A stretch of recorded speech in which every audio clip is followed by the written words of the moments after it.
There we are. Hi. How's it going? This isn't my studio, is it? No, we're on location today, actually, at Emiko's studio here in lovely Pasadena, California. Which, if you are not familiar with California and the wonderful history of California, if you want to see some of the most beautiful houses and architecture in the city, this is where you come to. You can also go to downtown LA, but you'll be residing at the corner of Shooty and Stabby. So here, it's a lot nicer. And you can hear Emiko giggling in the background there. And I'll bring her on in just a second on our wonderful restream situation here. But this is our live stream today to talk about the NUX NPK-10. Really excited to show this with you guys. This is the first time that we as a company have ever actually done anything live with the piano. And I hope this will be the first of many. And if you all are nice and courteous and all that, of course you always are, I'm going to plug in a synth. I'm going to plug the piano into our pedal board here. I have my mini cores over here, and we're going to try to set it up in stereo and see how things are going. If you guys have, any questions or anything like that, please be sure to type it into the comment section of whatever platform you're watching this on, whether you're watching it on Facebook or Instagram. Well, you're not watching on Instagram, either Facebook or YouTube. And we will answer them. And if you're watching this from Emiko's channel, hi, how are you doing? It's been a while. We haven't done a Gear You Here in some time now, so this is you're probably wondering who this weird blonde guy is. Well, I am the pedal guy, but I'm also here as a employee of NUX because that's what I do now is my day job and well, pretty much my all-day job these days. But this is going to be a lot of fun, and I have all the stupid, cheesy things to do here too, like rim shots and all that fun stuff. But we'll let that all fly later. Chris Butler, I see you were there. This would not be a live stream if Christopher Butler was not with us. Thank you so much for showing up. He's like our #1 fan, and that's awesome. So anyway, without further ado, let me bring on my buddy, Emiko. There's Emiko. She's actually right behind me here, but I have a much better camera on her over here. And thing about Emiko is she's a prolific songwriter. She can take any silly subject and she'll turn it into a song. I'm kidding, of course. But we did talk about a song about cables today, and she already started jamming something out, and she's going to have a little fun with that in a few minutes. But in any case, why not? Why not? We'll have a good time with it. Okay. But in any case, we are talking about the NPK-10. Now, if you haven't seen the NPK-10 before and you've tuned into this thinking we're going to talk about the pedals, well, we might. But the NPK-10 is our piano. This is honestly, for the money, probably one of the best ones you'll ever see. And I might actually take the camera I'm using here and just go over there and just do a little zoom over so you can see what it's all about. But Emiko's been playing it for a bit now. And, well, let me introduce you first. Welcome to the show. I'm so glad to have you here. Thank you. And I know you're just seeing me from... Camera 1 or camera 2? Go right there. Okay. Or you can be right here. It doesn't matter. We're all good. It's all good here. But Emiko is a really great songwriter and a great performer, film composer, a lot of other things. I'm going to let her talk about that. But we're also going to do some demos on the piano. Why don't you give us a little riff there? A little riff. Give us a little riff.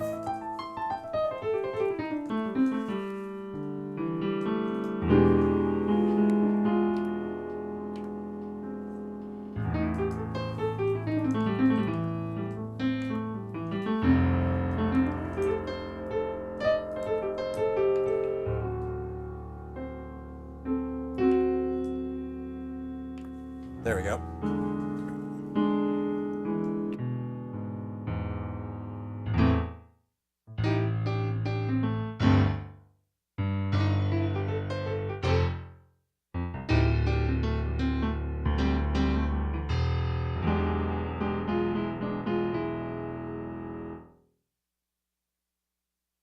Perfect. That's great. So we have all these different views we can use. And guys, if you got questions about the piano, if you want to know what it's all about, just shout them out. We'll answer what we can. And this is your opportunity to ask NUX questions. So we take questions about all the different things that we do here because you might not know this, but we actually do make more than just pedals, believe it or not. We are using these groovy B10 Vlog microphones. These are our wireless clip-on mics that sound really good. If you've been watching my channel for the last few months, since probably March, I've been using it steadily since then, and it has been a valuable companion. But anyway, enough about me. Let's talk to Emiko. So, Emiko, thank you so much for being here today. Oh, my pleasure. Thank you for, well, I live here. Okay, that's true. Thank you for being here. Yes, okay. Thank you for being here. Yes, indeed. Absolutely. And for those of everybody, who's out there and watching the show right now, tell us a little bit, our audience, a little bit about yourself. Give us a little rundown. I am, as you said, I'm very clearly a keyboard player. I'm a composer for film and TV, songwriter, performer, recording artist, producer, and recently accidentally became a documentary director, which I wasn't planning on doing, but it just sort of happened. So everything that I do is it's surrounding creation, whether it's music or film or something that involves connecting with people. And you've written just like a ton of songs. Yeah, it's funny. A lot of people, they read my bio and then they go, "Holy heck, nobody writes that many songs," and that's not true. There's a lot of people that write many. I mean, hundreds, thousands of songs. It's just a matter of how many of those songs get out there and get known. And also, it's a lot less believable when you're still alive. Mm-hmm. But then when I bring out all of my books and my manuscripts, people, they realize, oh, she has actually written, I think now, I haven't counted, but the last time we had a new bio updated for me, I think I was at about 34 or 3,500 original compositions. Not all of them are good. Just so we're clear, it's not like we're going out there telling the world, oh, she's written thousands of great, amazing songs. That's not true, right? We take the best of the best, but yeah, I've written a lot. That's great. And you're doing a lot of film composition these days. I am, more than I won't say more than I can handle, because that's not true, but more than I thought that I would have the opportunity to do in such a short span of time. And so I'm really pleased with that and very grateful for all the work and all the outreach and all the connections to people right. doing all that. And most recently, you played a festival in Vegas. Oh, the festival, are you talking about the I Voted Festival? Yeah, the I Voted Festival, you're right. So the I Voted Festival is actually airing on November 6th. Check your local listings, because I think it's November 6th. No, that's a Sunday. It's November 8th. Is that a Tuesday? Whatever the election day. Okay, it's on election day. It's on election day. Which is normally Tuesday. It's, right, so I think that's the 8th, right? Because 5 is Saturday, 6, 7, 8, yes. Yep. So, excuse me, it's November 8th. It's airing nationwide. And the NUX NPK-10 was front and center for that, for my performance. And I was really, really thrilled that I was able to spotlight the keyboard in my performance and what I was doing. Now, you've had the piano for relatively a pretty short period of time. Yeah. Like maybe, 2 months now at this point? Mm-hmm. So what has been, what was the first thing that grabbed you about it when you first started playing it? Honestly, for me, there were two things that jumped out instantly. One was when I turned it on. Anytime a stage keyboard has speakers built into it, I'm fairly skeptical for various reasons. But the speakers on the NPK-10 are nothing short of remarkable and phenomenal. And I say that as somebody who has a giant Leslie behind me and a speaker system on the other side of these cameras that you can't see. For monitoring and playback. And so to have a stage keyboard that has built-in speakers that are this good, where I no longer have to use external amplification, at least for most of what I'm doing, is really cool. Really cool. And like okay, it's like, oh, it's, but all you have to do is with the other keyboards just plug it in and then turn, it's one more button to turn on, and that's fine, and it doesn't seem like it's a big thing. But to be able to just hit the power button and then go, it does something to you, I think, as an artist, as a creator. It's more fluid, and the sound coming out of them are it's really, really, really beautiful. So that was the first thing. The second thing is, between the action and the tone, I feel like NUX has done a really, really spectacular job of the way that the company has sampled the piano sounds. And I'm fairly specific about how I feel when playing piano replicated onto a keyboard. Right, a lot of people know me as a guitar player, as a Hammond player, and that's all great. I will rarely play piano on something that's not a piano. I mean, unless I have to. But in this case, and there's reasons for that, right? Some of the reasons are that the high end is typically not as balanced to the low end as it should be, relatively speaking. The temperament of an acoustic piano is very different than trying to simulate that on a keyboard. The low end of keyboards, typically the decay ends up going a little bit flat or a little bit sharp, and there are certain subharmonic tones that come out when they're not sampled properly. And I sat and I played it probably for about 2 or 3 days straight before I started making content for NUX, and it really, remember, like, I texted you out of the, I was like, man, it's like playing a piano. Like, oh, yeah. It's like playing a piano, like a real piano. Absolutely. You were blowing up my phone with Yeah, text. I know. You were like, was, I gotta go. I'm driving. I was like, no, but listen, this is really great. No, it was cool. It really, and I think, the third thing, I don't think this is such a thing for me, but it's something that I feel others hopefully will find helpful, is like, based on, I don't know if do we talk about price? Do we not talk about price? Sure, of course we can talk about anything we want.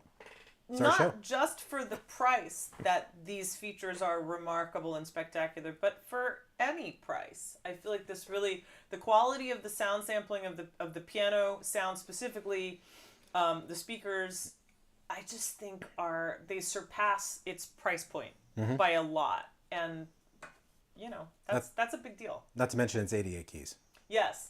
Well, that's the other thing that I texted you, right? Yeah, that's what you were the most excited about, actually, yeah. I can play, so like a lot of my songs, I wrote them on piano, especially the older songs, and then in the past, I don't know, 5 to 10 years, I've been playing something that's either a 76 or 73, sometimes a 61.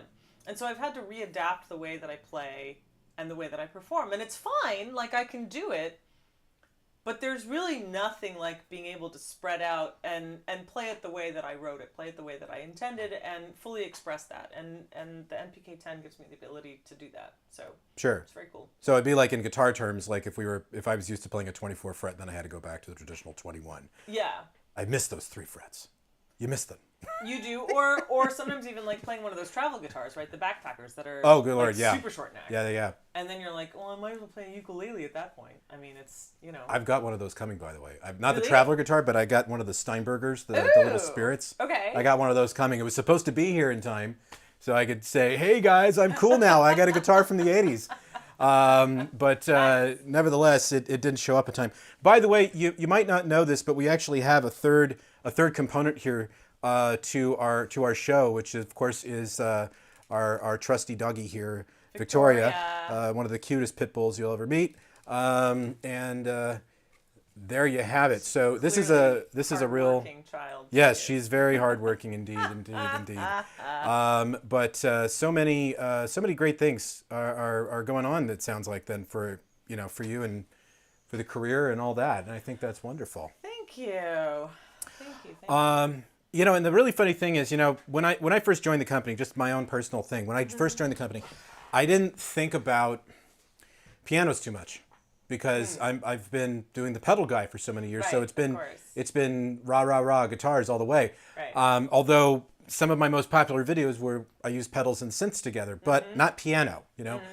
And then it occurred to me later, earlier this year, because interestingly enough, as soon as I joined the company, I went to then go see this play with my father at the Amundsen called Lehman Trilogy, which is a 3.5-hour show about the Lehman Brothers. And that sounds like a gosh. really, it sounds like a kind of a boring show, but it's directed by Sam Mendes, who of course did Okay. Yeah. Road to Perdition, American Yeah, Beauty, all that yeah, stuff. yeah. And the thing about it that is interesting about it is the entire show, it's three actors on this one stage, and yes, there's good visuals and everything, but the thing that was holding it all together was a piano, because that's all it was. There was a woman in the orchestra pit Okay. playing piano, and it was like 99% just piano music. Sure, she Wow. had a couple of little effects here and there, Uh-huh. but for the most part, it was piano. And in repetition, you know, because Right. it's filler music to go in the background, but it really helped to glue Yeah. the entire story together. So it kind of reminded me of how expressive and how important pianos really are to the overall musicality of things. They are. I think, you know, that's something that I discovered when I opened the box, which, by the way, for everybody, I filmed this unboxing of it, which is edited and ready to go, but I'm sweating bullets because it was on a day that, remember, LA had this horrible heat wave where it was like 145 Oh yes, for like 2 weeks. my viewers know we Yeah, actually had and to had to postpone Yeah. live streams because of it. I look sick on the video, so I don't think that we're going to air that one. I'm sorry to say, but we do have it. But I got away from playing. I have two acoustic pianos in my house, and I play them and I love them.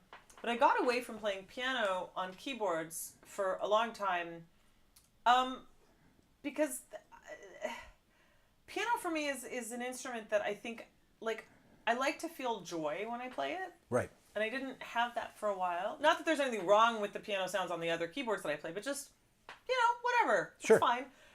And then I opened this on that one sweltering hot morning. Remember, I woke up at like 5 a.m. to shoot because I was like, oh, it'll be 90. It's manageable before the sun comes. It was horrid. It was absolutely horrid. awful.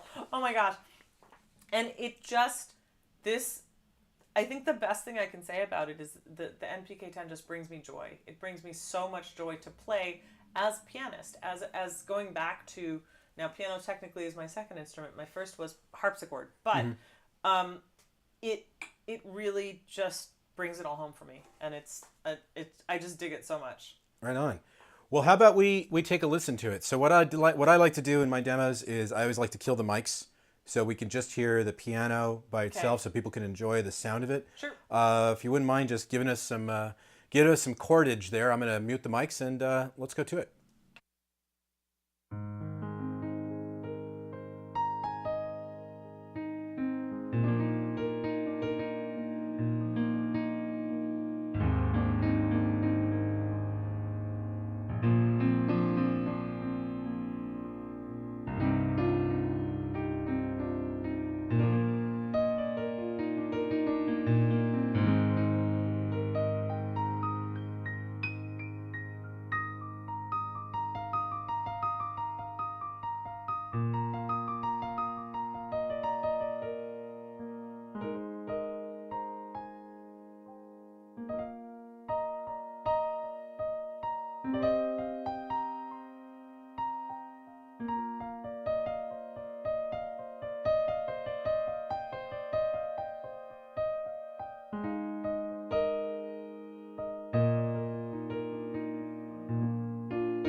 That was gorgeous. Thank you. I mean, can you guys hear how dynamic that is? Like, I purposely picked something sort of languid because it's the, now I sound like a clinician.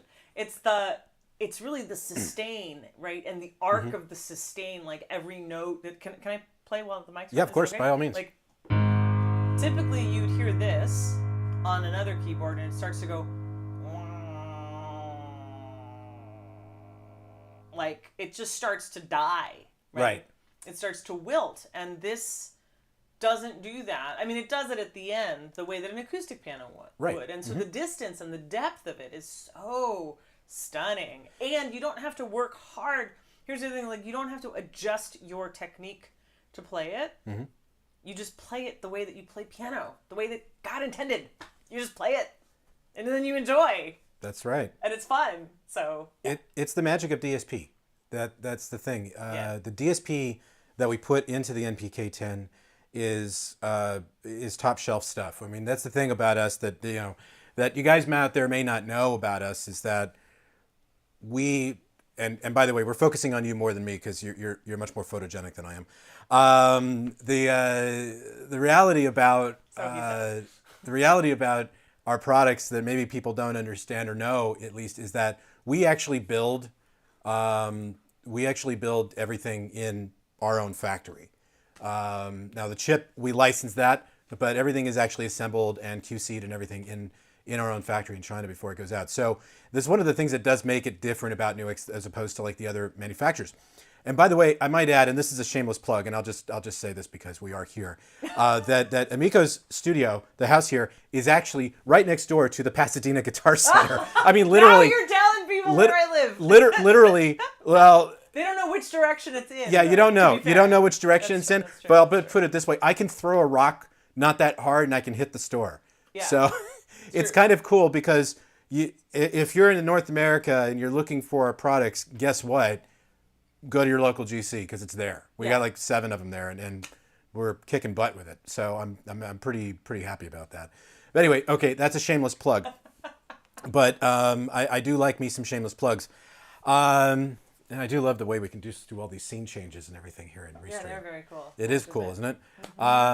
So in any case, what the other thing too is how do you feel about the action?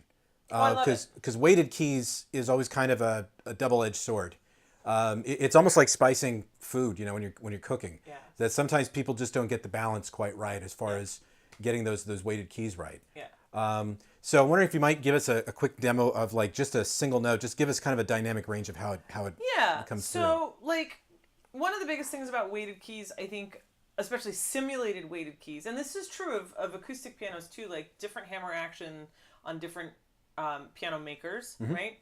And so I think like on simulation though, it's harder to simulate accurate depth in terms of velocity. So this is something that's very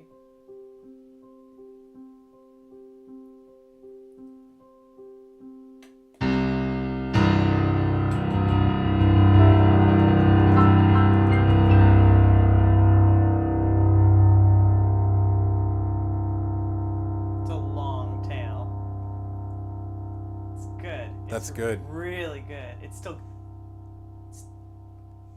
very Spinal Tap. Can you hear it? Right? It's very day in a life. Yeah, it is. It is. Absolutely. That's the thing. You just that's the best. That's probably the best sustained note ever in a song is a day in the life. Yeah. One of my favorite Beatles tunes. That's awesome. It's I do want to say, like, for anybody that's curious out there that's either catching this live or catches the replay, for me, one of the biggest deciding factors in getting weighted keys, because all my other keyboards are either semi-weighted or non-weighted, because they're controllers, or they're something else, is that when you push down on the key, it's full action. It doesn't stop short. Like there's some where it stops short and you can almost feel the key bed, and you can sort of like feel whatever digital stuff is, is under there, like a chip sensor or whatever. And this keeps going. Right. And it's beautiful. And it's not to the point where it keeps going where you lose control. It feels like a piano. I can't stress that enough. And I know there's a lot of people that feel that way about other companies, and that's great. No shade to them. All I'm saying is that y'all really nailed it with this. Cool. You nailed it with this, like perfection. So I feel like it's worth everybody, if they're going out to look for a digital piano, I feel like this is one that should be in consideration and definitely at the top of the list. Cool. Without a doubt. And it's about to get even better too, because we have a new model coming. Is it coming in purple? It isn't, but it is coming in red. There will be a red. Oh, I saw the advance of that. It's pretty cool actually. The red's nice. Yeah. It's a nice lipstick red. Really high gloss. And we also make it in white, but we have a new model coming. It's called the NPK-10, because it's part of the family. So it's the big brother. Some stuff to make room. You'll need a little more room than that. Yeah, absolutely. It's going to have a touch screen, so it's going to be slightly larger nice. footprint.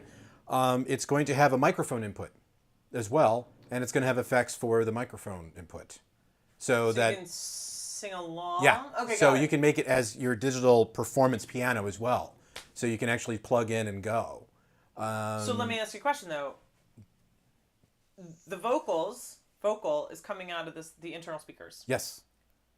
Is there channel bifurcation between the piano and the? Should I not have asked that Unknown. question? Unknown. Okay. Determined to be confirmed. Yes. So let me tell you guys a little bit about the development process for products, as it has changed over the last few months since I've been in the chair here, because as I have to run the United States office and all that, this is the boring crap you probably never wanted to know about what we do. But we have a lot of really cool stuff coming. But sometimes, they'll tell me like a little bit here, a little bit there. And then as we get closer, I start finding out more and more. And then eventually what ends up happening is I get the entire manual and I get the website text and I have to edit it all down to make it appeal a little bit more to a global audience, which is, it comes with the job. Now, you might not know this about me, but I've actually written three books, I think. I wrote books on music technology, really sexy stuff, guys. It's one of those things. But in any case, the NPK-20, which will be the big brother to the NPK-10, will be here pretty soon. I'm actually going to take the other camera in a second, and we're going to do a close-up, just shot around the key bed itself, just to give people a little close-up shot, if that's okay with you. Of course. And we have a question here from Chris. I want to bring this up. It actually does sound pretty good. How would Emiko compare the action to my standby MIDI controller in the studio, the Kurzweil PC88MX? Oh, goodness. Well, I was Victoria. Sorry, Mama. Victoria got very scared when I did that. I was a Kurzweil artist for many, many, many years, and I have a PC88MX.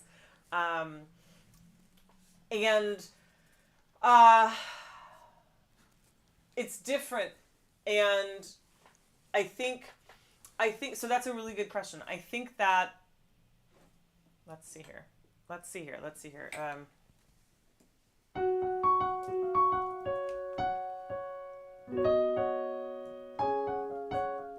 Well, okay. So first of all, the key tops are different, which is going to affect the action a little bit.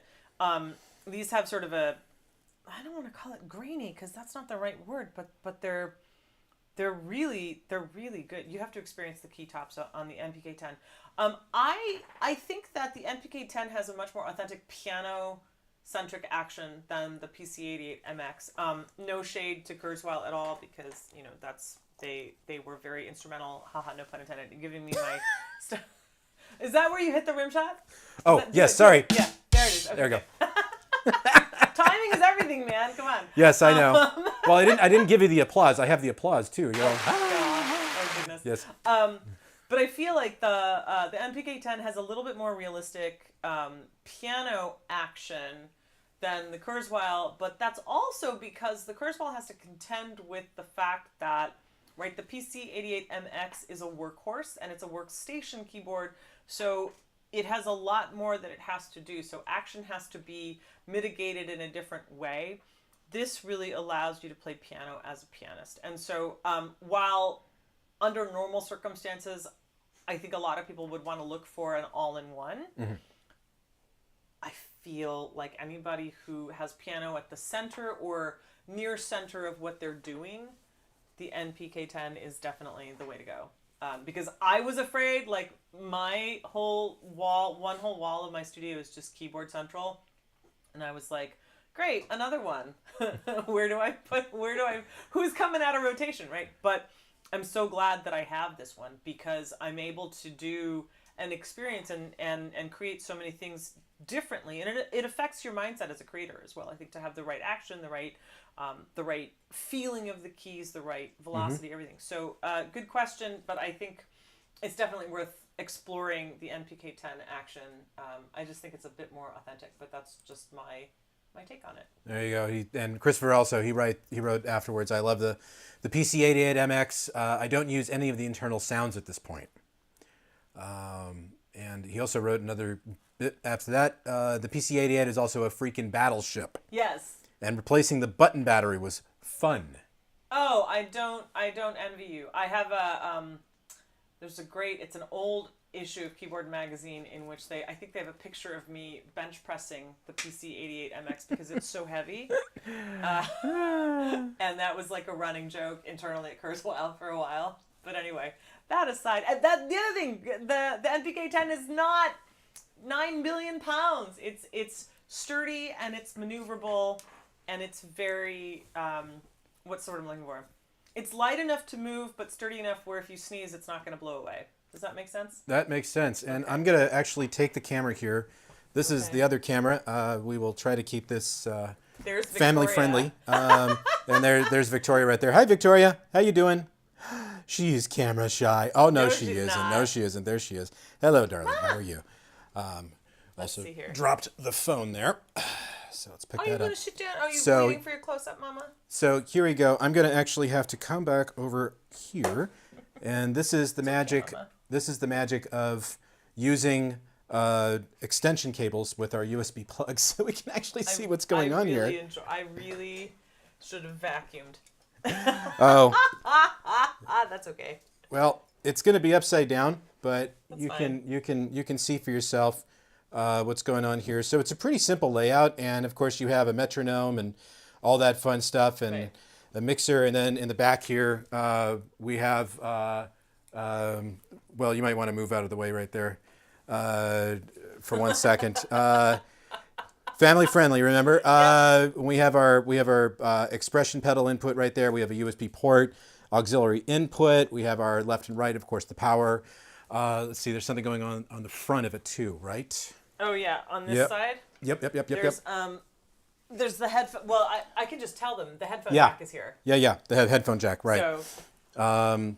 That's Which, believe it or not, I do want to say, believe it or not, I thought was not a big deal. I thought, what a weird place to put the headphone jack. And then I tried it there, and I feel like in R&D, NUX came up with the idea of it being there was really cool because in all of my other keyboards, the headphone jack's in the back.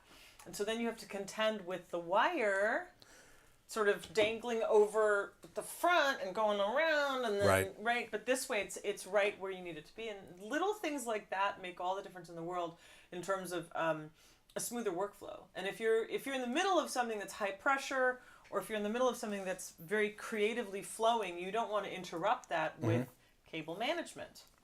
Right. So let's talk about that actually. Let's cable management. Well, not cable management, but don't come at me for cable management at all today. Oh, no, I'm not going to talk about cable management. No, I'd rather talk about tax audits than that. Yes. What?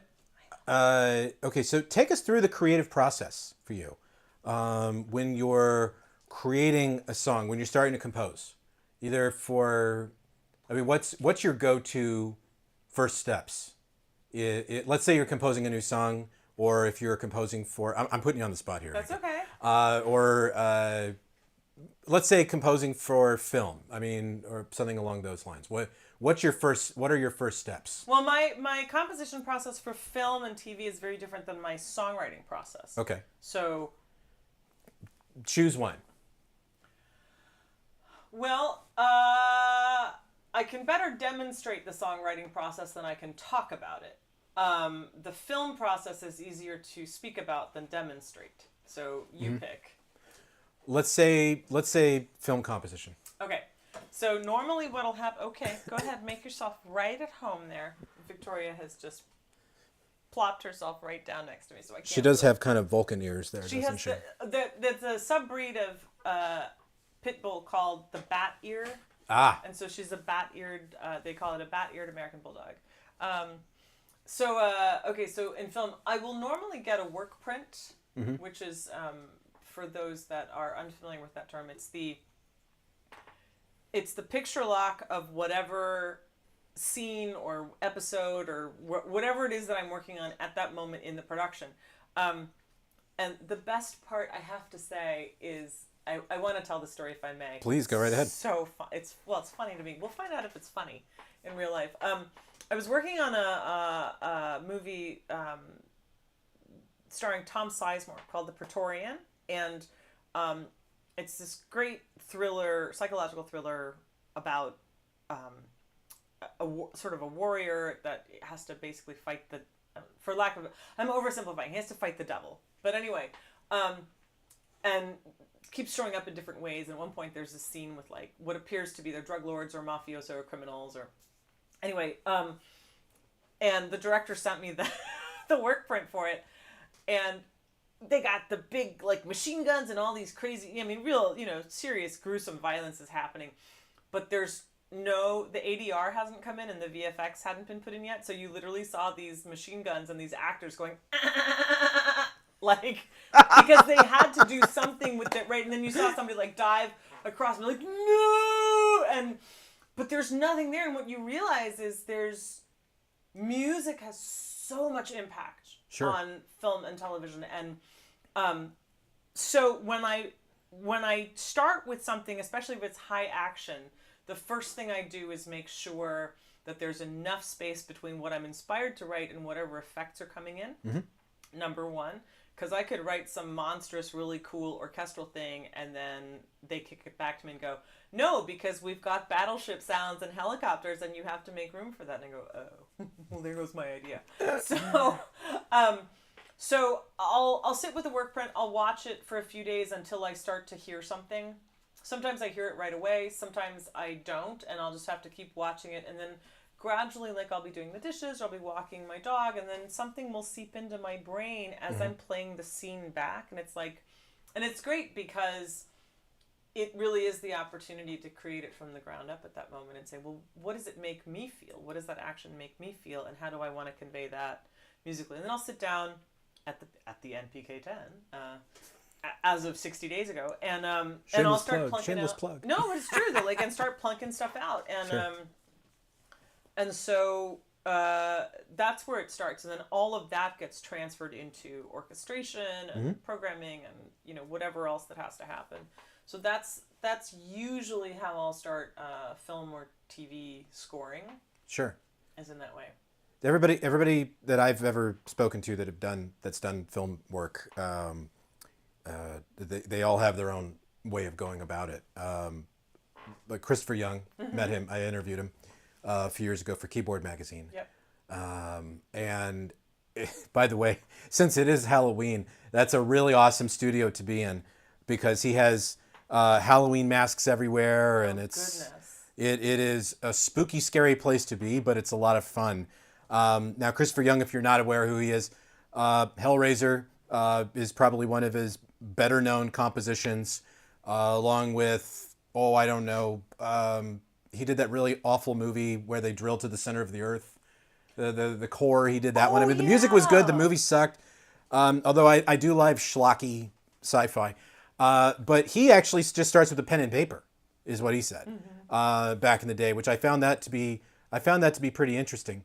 That it's everybody's got a different way of doing it. Yeah. Some people will start just with like a synthesizer loop, right, and they'll just build it from there, or they'll take a sample loop and they'll just build something around that. Right. And it's always interesting to see how everybody begins the process. Yeah, I mean, my thing is like if it's an action scene, it'll just come to me. If it's a dialogue scene, sometimes I'll listen to the tonality of the voices of the actors and how the dialogue is moving melodically, and then I'll write something to either complement that or juxtapose that and see to see where that's going. Right. So that's another, because speaking is very melodic, especially when it's acting. Absolutely. There's a lot going on there. Christopher popped in a quick one here, for a quick commentary regarding music has such impact in movie comment. Imagine 2001: A Space Odyssey without the soundtrack. Couldn't agree more. That, and also I'll tell you, like I am terribly afraid of horror films. Like horror films, suspense films. I cannot deal. But one day I was. The Shining was on TV and I watched it on mute. And I was a little bit scared, but not like I had been previously. The minute you hit mute, okay, the dialogue went away too, but the music went away.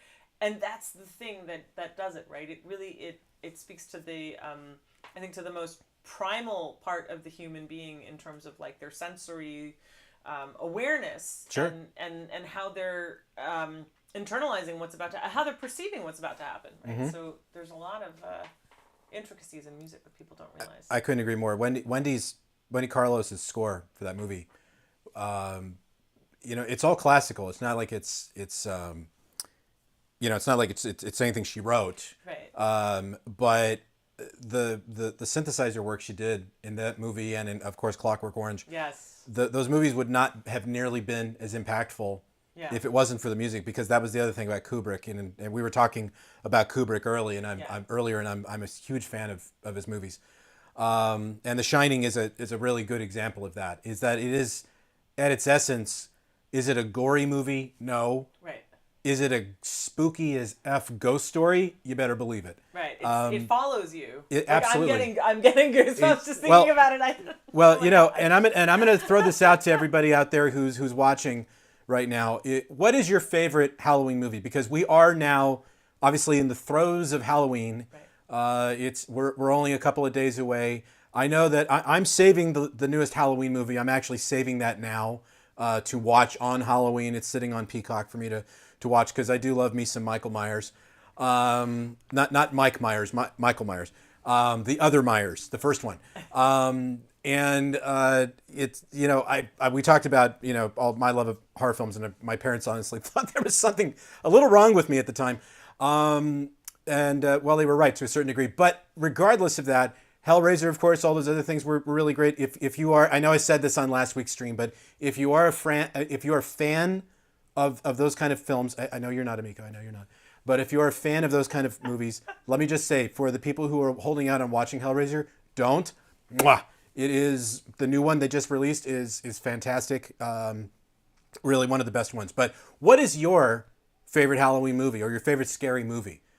Not like, not in a creepy way like Scream, but what's your favorite scary movie? So put a shout out on, just say it wherever you are, if you're on YouTube or Facebook or whatever, and we'll go back to it. But in fact, Christopher, our main fan here, has said when Carlos did the soundtrack for Tron, the original movie was great.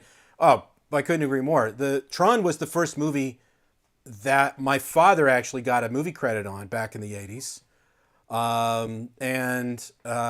It was amazing because, if you know the story and the history and the technology that drove that movie, honestly, I'm surprised they actually got it out the door, because it was just pushing it through. But it was, when it did come down to the music, if you don't like at least some of what Wendy wrote for that on synthesizers, then there's no hope for you. But I did talk to her, actually.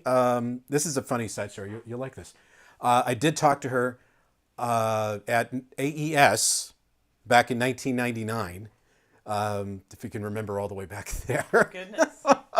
I met her. It was like the biggest thrill of my life, because Wendy Carlos is, when it comes to synthesizers, accept no substitutes.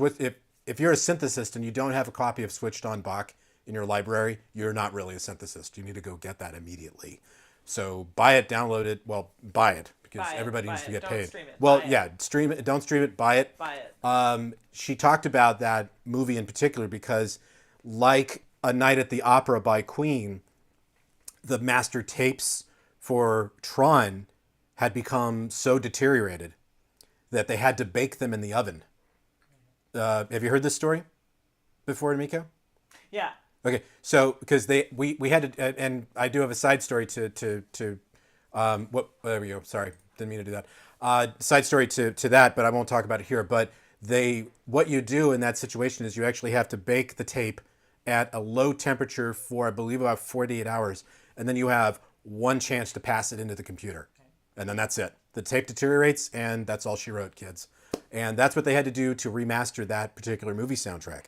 But if you can find it somewhere, I absolutely recommend watching it and listening to the soundtrack a lot. So Punk Floyd Fries voted Christine as his favorite horror movie or scary movie. And you know what? The book Christine still gets under my eyelids from time to time because it's such a good story. I read that book when I was in Idaho and there was nobody there. And I was in my family's cabin. I was a kid. I was reading it just for grins, and it haunted me a little bit. Oh, goodness. And I keep waiting for them to make a new movie of that. But Christopher's got one in here too. The original Alien is my favorite scary movie. That's a good one. Oh, love that one. Jerry Goldsmith score. Awesome. And John Carpenter's The Thing. I couldn't agree more. John Carpenter's version of The Thing. Well, I mean, he had the original Thing.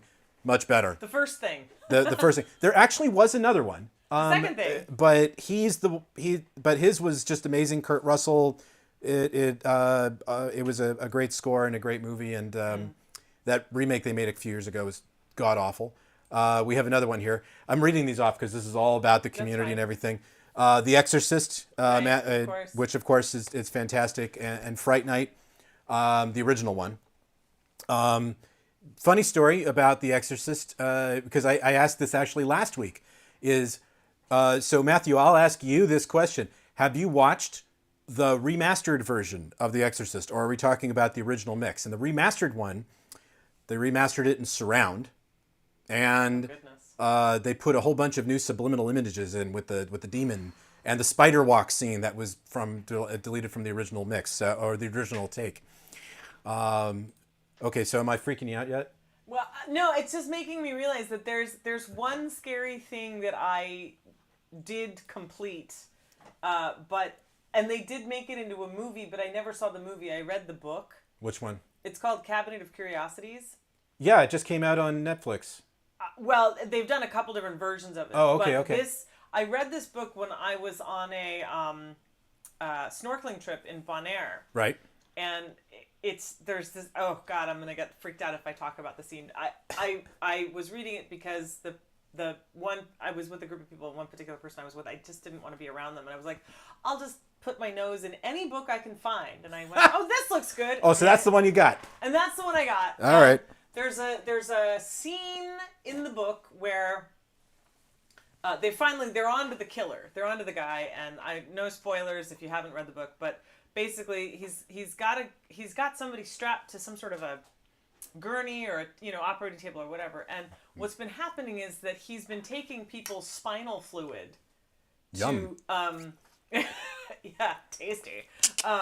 To augment his existence, and he keeps things, we'll leave it as things, in this like a closet. And what I became hyper aware of was in the resort where I was staying like 2 or 3 rooms down from, there was a door at the end of the hall, which was the janitor's closet. But in the middle of the night, Bonaire is very quiet. And so any noise, anything that I heard, I would peek outside and, of course, be completely freaked out that somebody was going to show up in my room with a syringe and take my spinal fluid away. But anyway, that's my only scary thing, because I like not scary things. Okay. All right. Well, we will get off the scary things. I'm not afraid to admit that I'm not afraid to admit that my wife is not into. She claims she's into scary movies, but she really isn't. She's probably like me. She's into a holiday mode now, so she's already watching the Christmas stuff that's starting to come out. Yes. And yeah, so yes. I get it. It'll get. I'm afraid I'm going to get diabetes if I watch too much of that. Christopher's got a great question here for circling back to the piano again. Yeah. And there you go. That's my piano playing, everybody. That's about as good as you're going to get from me. Not sure if you answered my question while I was leaving the office, but would you say that this piano is more meant to be a sit down and play piano versus a MIDI controller? Oh, 110%. Yeah. Without a doubt. Without a doubt. Yeah. It doesn't mean that you couldn't do it. It just means everybody plays a part in music creation, and I think that the NPK-10 very much is a sit down and play. It's a create piano. As a matter of fact, it's something I had to experience this on the fly when we were taping for the I Voted Festival. Remember, I was calling it, be like, "Wait a minute, I have to this, that, and the other," and I hadn't planned it out because I was so enthralled with sitting and playing it, and performing on it, that it didn't dawn on me that we now had to rig it into this other way. And it is possible, and you can do it very seamlessly. However, I really come to the NPK-10 to play, to create, to enjoy, to practice. Sure. And for the sake of performing. So absolutely. I hope that helps. And that actually brings a really interesting point, guys. Let me ask this question to everybody. I know that I ask this a lot from time to time when we do these live streams. Would you guys like to see more content about MIDI? Because that's something that we actually do a lot of when it comes to our product line, whether we're talking about the guitars, whether we're the pedals, obviously, whether we're talking about the piano, whether we're talking about the drums. By the way, we have a new drum kit, the DM8. Oh my God. Can't wait to get that in the studio. Would you guys like to see more video content about MIDI? And I'm asking this because I do love me some MIDI. I'm a general MIDiot, and I love to shoot that kind of stuff. But it's a lot of work to do all of that, and I want to make sure that people will actually want to see something like that. So do let me know. Use the comment section and let me know if that's something you'd like to see or not. Are you asking this because you're risk MIDI gating? Oh. There we go. All right, we got the rim shot, baby. Okay, so we're actually going to switch gears here a little bit. Yeah. Because what I'm going to do is I'm going to mute the keyboard, and the reason I'm going to do that, folks, is because I'm going to plug it into the pedals, and I need to reset up the little mini pedal board here, because I want to show you how you can use the pedals with the keyboard. Now, dumb me, I forgot the one bloody cable that I needed in order to really make this like full on fantastic, but we're still going to be able to talk about the mini core pedals a little bit. I've got the Damp, the Ukiyo-E, the mini SCF, the Voodoo Vibe, and the Pulse. I've got that with me. I'm not sure how the Pulse would work in this situation, but hey, let's have a little fun anyway. So I'm going to kill the keyboard. You'll still be able to hear it through the microphone. Don't kill the keyboard. As I replug everything in, and we'll have this ready to go. So we're going to be doing a mono signal into the pedals, and then we're going to try to process it in kind of a faux stereo sort of way. So if it sounds good in mono, imagine how great it's going to be in stereo. There you go. Right? Okay, great. Fantastic. There it is. Freaking great. Okay, good. So go ahead and play us some stuff. Okay. Do I need to put my headphones on? Eventually. Okay. Can I do it now? Sure. Okay. It appears so. Victoria is she's lying on my phone, and it looks like she has started an application for City Mortgage. Uh-oh, she might be buying a house. I just literally bent down to get my headphones, and there's the thing that says, "Please hit accept for City Mortgage," and I don't know what's happening there, but whatever. Anyway. Did her is her Face ID working for the phone? I mean, do you have it set up on Face ID? Luckily, no. Her credit score is also meh. Uh-oh, can't have that.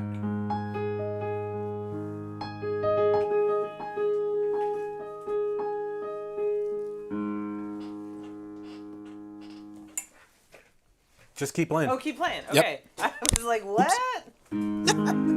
Okay. Oh, no. So the story behind this song is that earlier we were talking, and I can't remember what we were talking about. Cables. Cables. And I was deciding to write songs on the spot, which is something that I do in my songwriting clinics. I have people give me a topic and a key, and then I write a song on the spot for them instantly, and it changes every time I do a clinic, so people know that it's real. But I decided to mess with. We were on my Instagram live doing just a pre-show live, and I said, "Cables matter. Come and fight me. If you don't think so, come and fight. Are you okay, Mike?" Come and fight me, big dope. Want to fight about it? Yeah. So I just, because as somebody in the, can we not apply for a mortgage, Victoria? Would that be okay? Can I X out of that, honey? She's still deciding. Yeah, I'm just gonna hit no, okay? Love you, honey. I'm just gonna hit no on that. She's swiping left. She managed somehow with her belly to take a screenshot of this, and I don't know how. Good night. Mama, silly girl. So I decided to write a song about cables. Actually, that's something if you wanted to do, you could have the audience, I'd say shout out. Shout out in all capitals. Topics. And we could do an impromptu songwriting on the spot thing. I'm almost afraid to ask. NPK-10. What are you afraid to ask? Topics. What topics are you going to come up with? That's going to be the big question.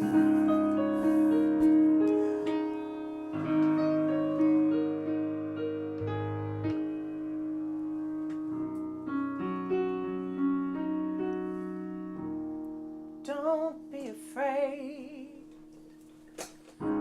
Say what you're thinking.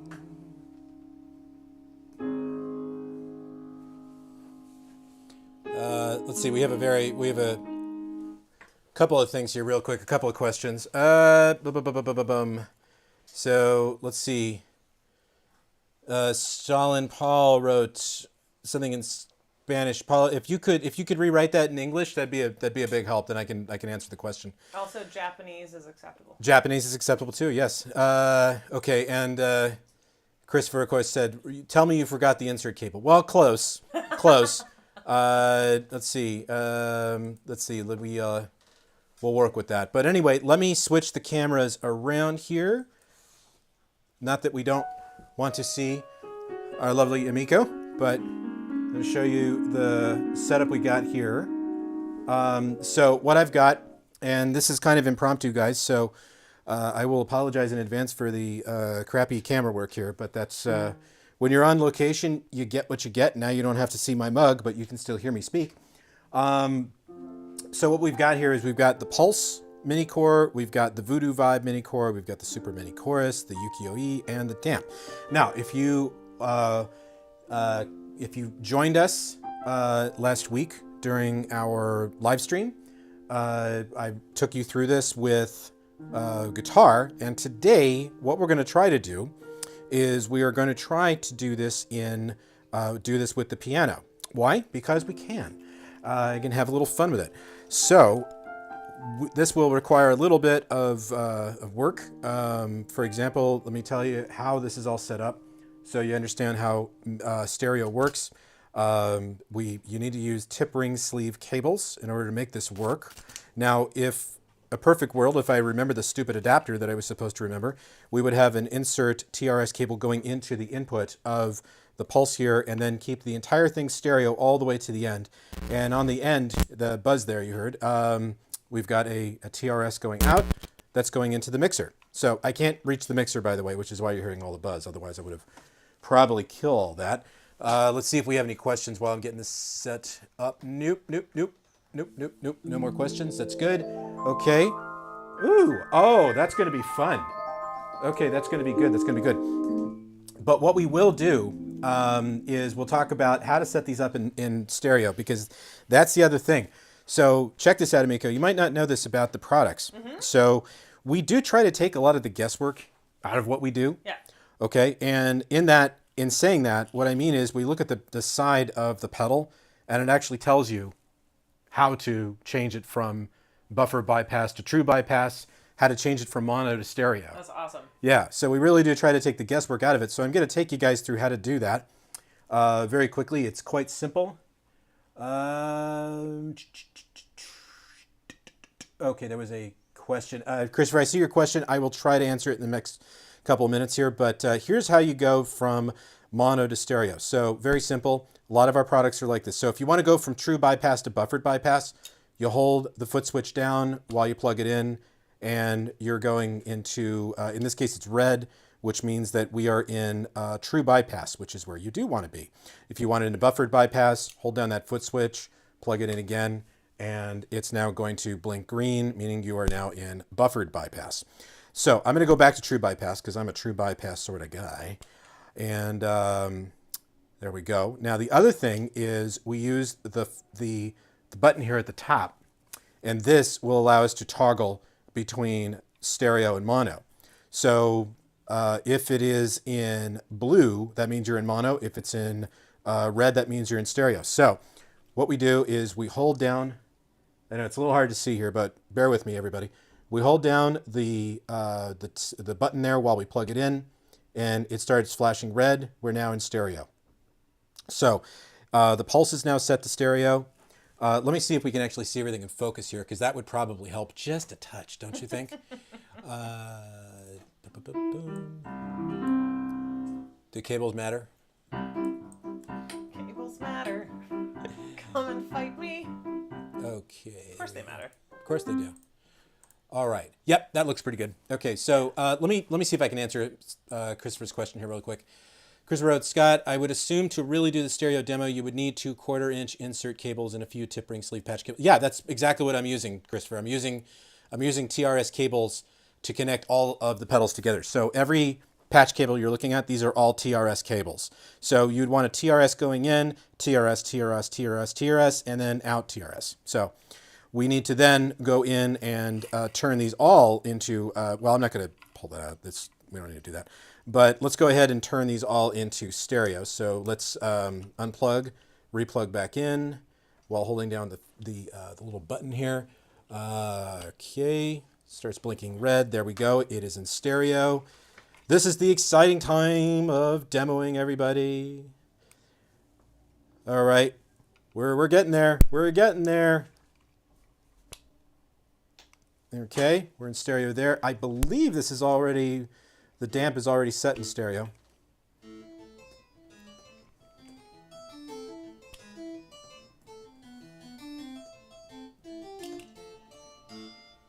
Oh yeah, there it is. Okay. So let's keep playing if you wouldn't mind.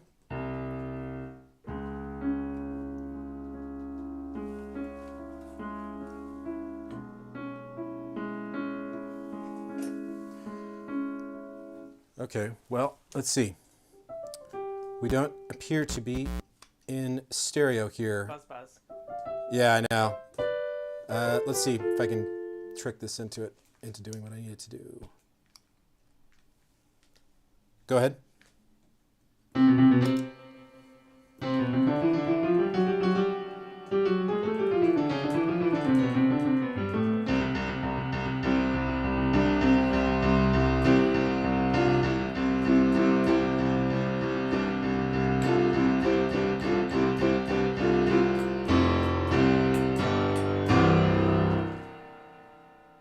There. There it is. Yeah, we got it. Okay, so Meow. so what I've done is I've turned on the damp. Now the damp is 3 different modes. You are currently on spring mode, which is spring reverb, which is probably not the best reverb for a piano. Let's give you a nice hall. A nice hall. Hall reverb. Oh.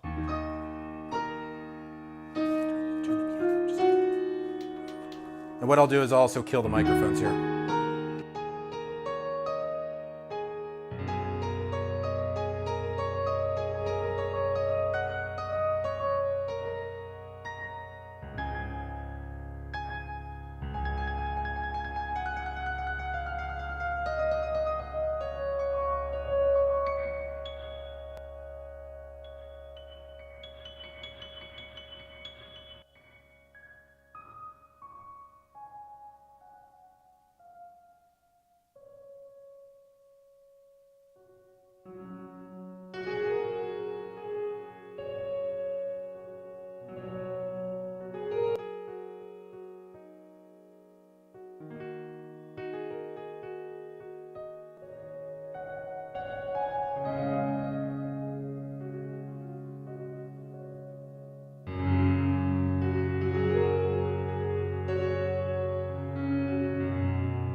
We're holding for a surprise. So this is the other cute thing about Oh, is that that was the surprise. So yeah, let's do it with the plate. Play a note. Okay. Which note? Any note. Nice. Isn't that nice? I mean, that's like a, so guys, I know, Christopher, I know you're asking a lot of questions about true bypass versus buffered bypass and how we're working here in stereo. Please understand this is a faux setup. This is ideally not the way you'd want to try to fake stereo. But as I'm missing the cable, it's a little hard for me to make it true blue. Which is why cables matter. Because they do matter, yes. See? There you go. So we can turn the so that's the plate reverb going on. But obviously this is not, the mini pedals aren't, people don't honestly think when they're playing keyboards that that's like something that they would want. They wanted like rack mounted reverbs and things like that. But you can actually get a really decent sound for pianos and keyboards out of these little mini pedals. I think they're cool. They're really cool. Let's give the Voodoo Vibe a try here. Give me a E piano sound there. Sure. Hold on a second. Let me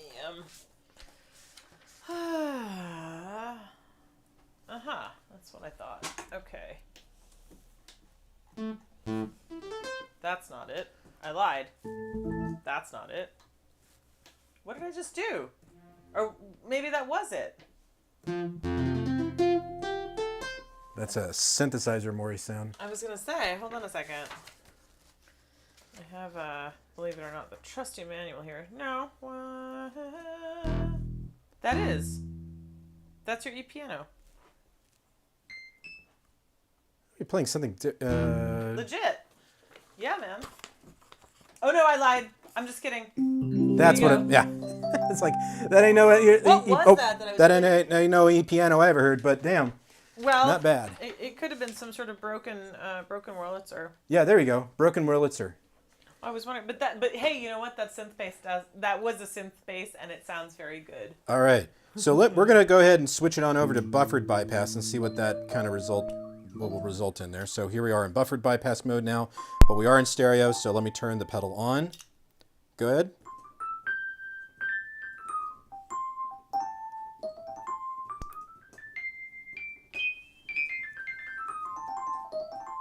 Not hearing much. Okay, let's go back to buffered or true bypass.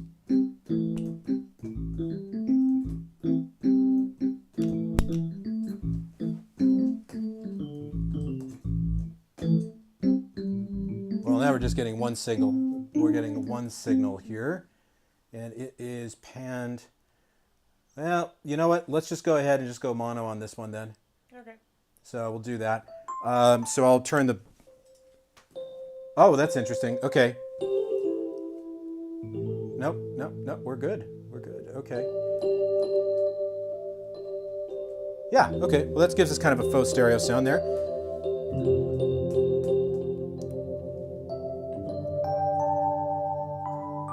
It's very airy.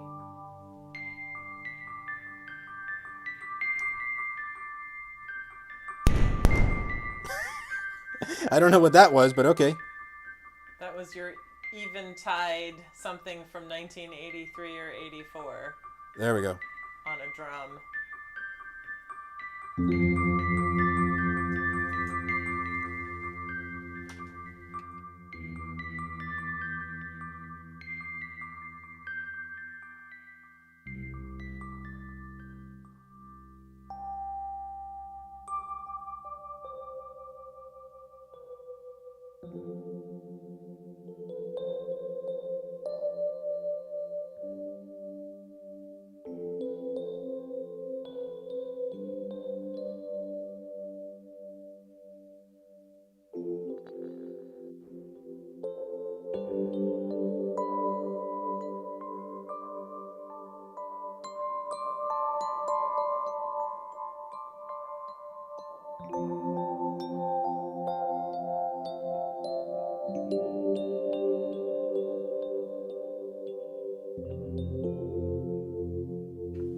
Cool. Let's see if we can get back to that synthesizer sound, the broken Wurlitzer sound. Oh, Nope. Hold on.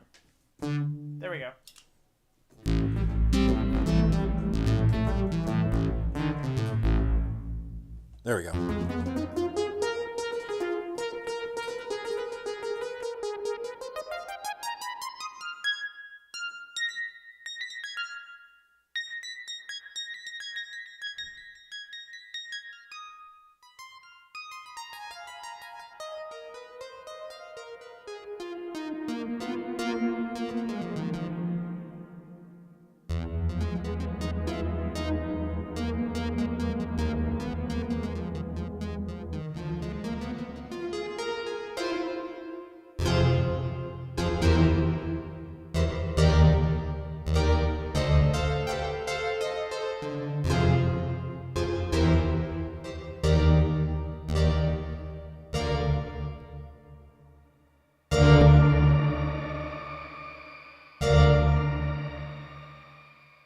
Oh, I do love that.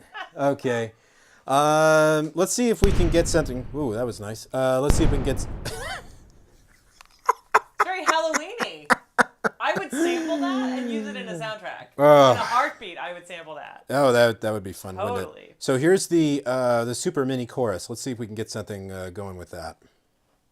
Is it on? Yep. Okay.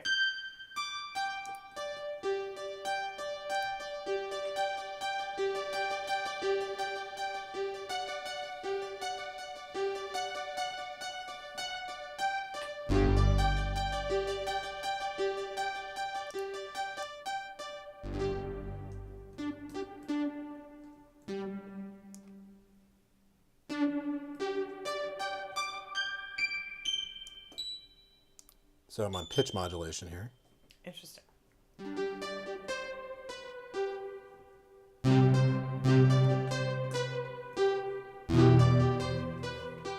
Get any reverb? Yeah, you got plenty of it. How about a delay? Yes, no? We do not have the delay with us today. Sorry. You're shortening my life. I know. Actually shortening my life. I know. Because how cool would that be, right?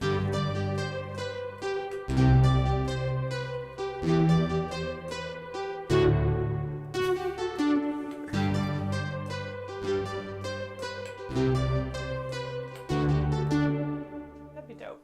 That would be fun. Next time, I promise I will have it. But Okay. here's the problem: we sold out of them so fast. That's not a problem. Yeah, it's not. It's a good problem. It's a good problem. It's a good problem, but we will have more. The ship has arrived. Let's move over to the Ukiyo-E. Okay. So sorry, here comes the pop. Nice. There we go. Thunderous pop. NUX, feel the thunder. Feel the thunder, baby. Okay, so we've got a stereo chorus going on here. Okay. So let's give that a shot.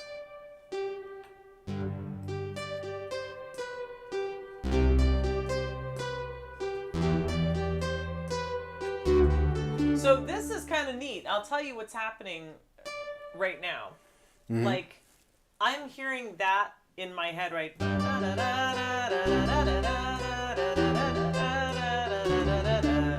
I'm hearing that over and over and over in my head, but the pedal that you used before now has got me thinking in one way. And now this pedal's got me thinking in a totally different way. Right. And so now what I want to do is actually, like, if this was my setup right now, I would record it that way, and it would become something. And the whole thing would be done on NUX. I wouldn't have to go into the box. I wouldn't have to do anything that's simulated. I mean, you know, in my DAW in that way, and it's something that I could have manual control over. Sure. Which is I think a beautiful thing. Not that you don't have manual control over in your DAW, but just the fact that it's tactile makes it, I think, more. Oh, I couldn't agree more. You know. I couldn't just agree more. More. We used to think about that back in the day when we were pitching, just doing everything inside the computer. But there's something to be said for doing more of the processing outside of the computer, and then using the computer more or less as an instrument later to recapture it, like if you want to reamp or do something like that later. Right. Which I've done lots of demos on how to reamp with like the MG30 and the MG3. right. And people keep asking, how do you reamp? How do you reamp? Right. Here's my link. There's the video. Check Watch it the out. video. Yeah. So let's see. Let's move over to the red, which is an SCH1 chorus. Okay. Let's see what that sounds like. Oh.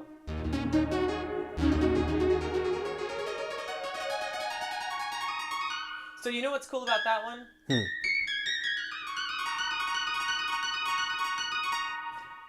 would hold for surprise. I am holding.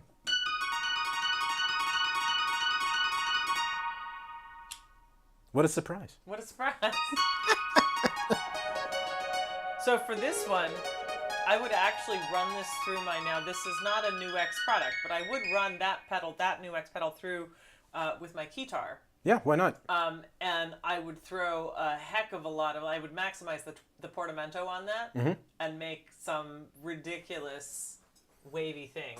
I would just design just a completely brand new one-off.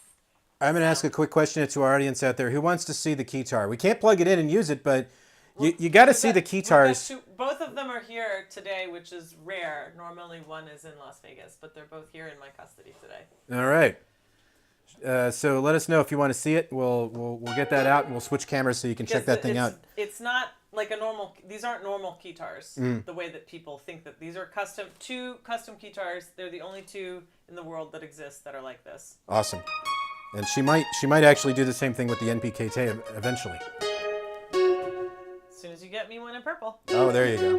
All right, so let's move over to the CE1. Okay. Here we go.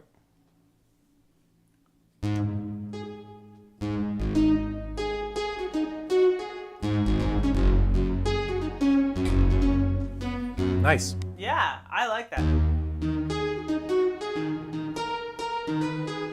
You've got a comment, I think. I don't know what it is, but I can't see it from here. Let's see.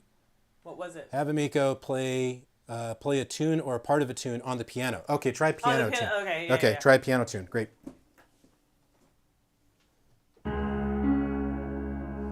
Oh, sounds like a bar piano.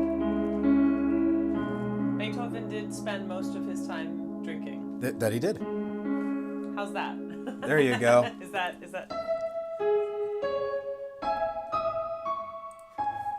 Let's explore that a little bit. Let's turn off the Ukiyo.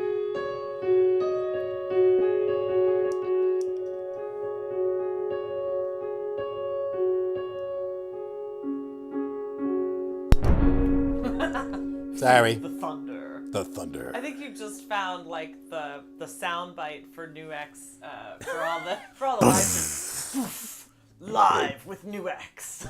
Booyah.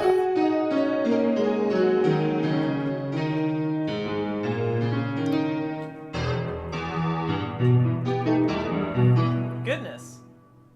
Haydn sounds very different. Like Doesn't that. he? Yes. Poor Chopin. Chopin would have killed for these.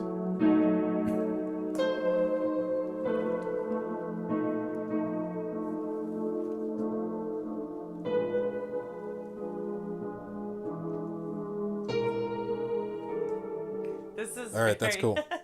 Okay, we're gonna do one more experiment here, but I'm actually going to kill the thunder. It's like one of those radio promos, right? Yeah, it is. NUX thunder. Yeah, totally. Totally, I love it. That is funny stuff right there. You should totally use that. I am actually going to try an impulse response. Now, this is probably not going to work, but hey, what the hell? Might work the best. You never know. And I'm going to actually go to the red mode here, which is the bass cabinet, because it's all about that bass, Play something for me.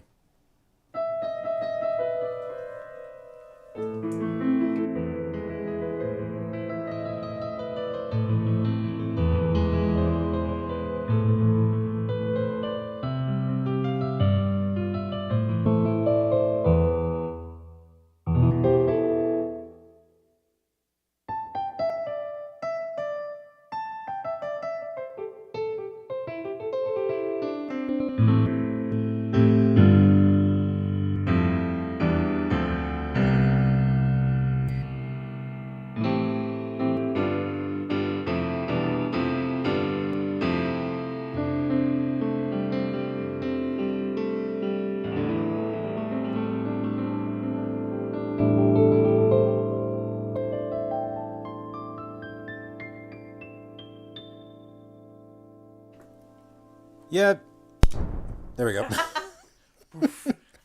I should have timed that a little better. Yeah. That one, yeah, the pulse isn't really meant to do that, but sometimes the happiest accidents create the most amazing music later. So the pulse is an impulse response loader. So I've done a lot of stuff about IR loaders. The cool thing about this one, if you guys haven't seen this, is that this pedal has impulse responses for guitar cabinets. So all of the hit guitar cabinets that you know and love, like JZ120s and the Vox cabinets, and of course Marshall and all that great stuff. You also have bass cabinets, so you can plug your bass in, use a preamp, and go right into here, and you're in good shape. And we also have acoustic guitar impulse responses in this, and that's one of the most fascinating parts of it, because you can use a guitar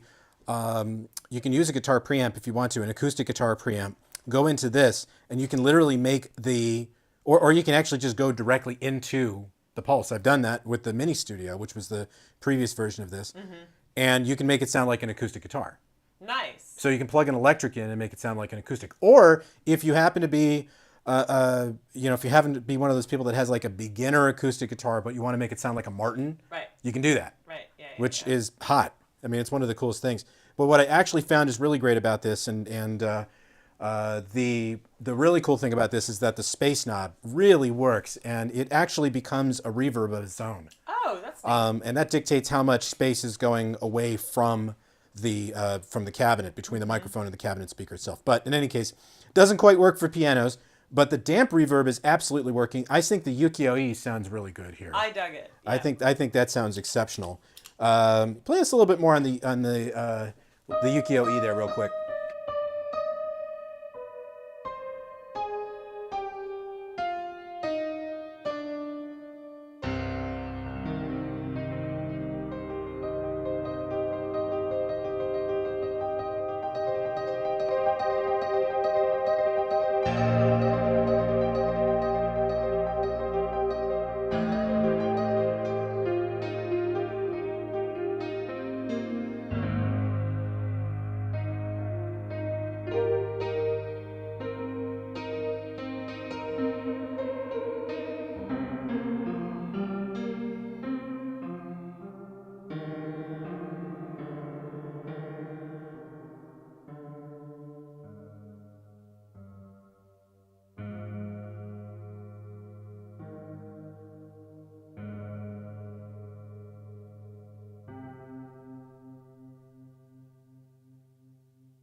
That's awesome.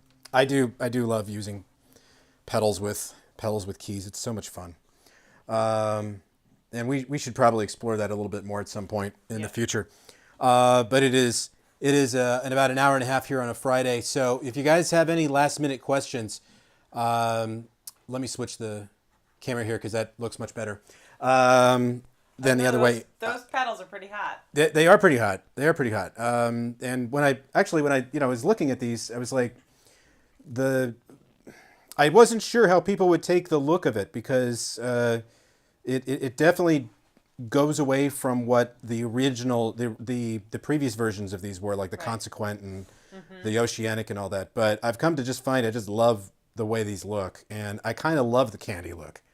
Yeah. And that's pretty hot, actually. I think they work pretty well. But what worked really well was just letting somebody who clearly knows how to play piano play through this, and it sounded much better than I could have. Are they coming in next? The professionals?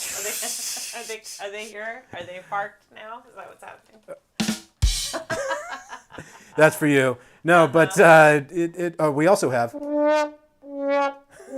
Oh my gosh! It finally happened. Yep, it finally happened. Goodness. Yes, indeed, everybody. I have what I use, so for all this fun and games, is I use a Zoom LiveTrack L8, which is perfect for going out and doing these live stream events. So this has honestly been a real technical challenge, actually, and I love challenges. But this was definitely one for the books, because I'm doing this on a laptop. Normally I do this on my desktop at home, and I'm hardwired in. And Christopher would probably remember this too, because I was getting nothing but tech gremlins for the last couple of these things, and I kept having problems when we're getting things going. I finally got that all sorted out, And we decided to say, okay, let's make it even better, Right. even more challenging, and let's go out to the Into the let's field. go out to the field with a laptop and see if we can pull this off. Right. And I think this is probably one of our best looking live streams yet, frankly. And I can even bring a little bit Hey, of look at there he that. goes. How about that? That's cool. It is very cool. I do love working with Restream. It is a really good service. So let's take another look at the pedals here before we sign off for the day. But there you go. The Damp, Ukiyo-E, Super Mini Chorus, Voodoo Vibe, and the Pulse. Now we do have the edge delay as well, but unfortunately we are out of them right now. So What color is the edge delay? the edge delay is purple, so it's right up your alley. Wait, but that one's purple too. Well, this is it's a different kind of purple. It's a different purple. It's a Okay, different got purple. But in any case, I think this should do it. And well, I can't put the camera back on me. You just have to imagine I'm here. Well, actually, you can see me Here, there's room. right here. There's room. Hey! Here I am. Hello, everybody. So I want to thank everybody for coming to today's live stream. I want to thank Emiko. Thank you very, very much for being here. I so very much appreciate it. Again, I live here. Thank you for being here. Yes, well, you made the time for me in your very, very busy schedule, I know, and our audience thanks you as well. Yes, they do. Thank you so much. We had a great show. And I was explaining all of this to her earlier, what the cheesy stuff I do, but you know what? It's fun. This is all about It's fun. developed a lot since the last time you and I did the live stream. Oh, good Lord, yes. No. Yeah, no, my live stream skills were pretty weak. No, they weren't weak, but you were talking about doing all this, and it's nice to see your dreams have been realized. Oh yeah. It's the dreams to some, nightmares to others. But yes, and in this case, we are living the dream. So, Miko, thank you very much for making time for us today of your busy, very, very busy schedule. My pleasure. Thank you for inviting me to be part of this, and for everything that NUX does. It's a real pleasure to be working with you in this capacity, and I love the NPK-10. I really do. That's fantastic. All right, so everybody, thank you very much. We'll be coming up with a new topic for live streams in the coming days and weeks. If you have suggestions, that's what the comment section is for. Be sure to let us know, and I'll try to cover it in a future video. But for now, have a great weekend, and we will see you soon. Thanks so much.